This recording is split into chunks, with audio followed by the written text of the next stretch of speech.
একটা কথা বলি, আপনারা সবাই আমাদের ভাই। জুলাইয়ের সাথে যদি গাদ্দারি করেন, আমার বাপেও আমার বাপ না, ঠিক। আমার মা আমার মা না, আমার সন্তান আমার সন্তান না, ঠিক। আমরা শহীদ পরিবারের সাথে ওয়াদা করেছি, কমপক্ষে 20 জন মা আমাদের মাথায় হাত রেখেছে। শহীদ আবু সাঈদের মা রেখেছে, শহীদ আব্দুল্লাহ বিন জাহিদের মা আমাদের মাথায় হাত রেখেছে। ফামিনের মা পরশু এসে বলেছে, বাবা যতদিন আন্দোলন করবা, 2টা ছেলে আল্লাহ দিছে, একটা শহীদ হইছে, আর একটা তোমাদের হাতে দিয়ে দিলাম, ও সকল প্রোগ্রামে আসবে, আমিও আসবো। বিচার না কইরা আল্লাহর কসম তোমরা রাস্তা থেকে ছাড়বা না। আমরা ওয়াদা করেছি, আমরা এই বিচার না দেখা হয়তো আমাদের লাশ যাবে আমাদের বাবা মায়ের কাছে, অথবা বাংলাদেশে গণহত্যার বিচার হবে। এর আগে আমরা ছাড়বো না।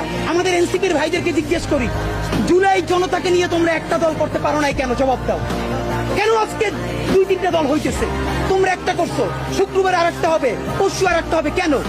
তোমরা কেন একা একা মাস্টার মাইন্ড হইতে গেলে আমারে বলো। তোমরা কেন বললো না এই আন্দোলনের মাস্টার মাইন্ড 18 কোটি জনগণ? ঠিক। তোমরা কেন বলো না এই আন্দোলনের মাস্টার মাইন্ড সেই শহীদ আনাস, ওয়াসিম, মুগ্ধ, সকলে মাস্টার মাইন্ড। আমরা সবাই জুলাইয়ের খাদেম।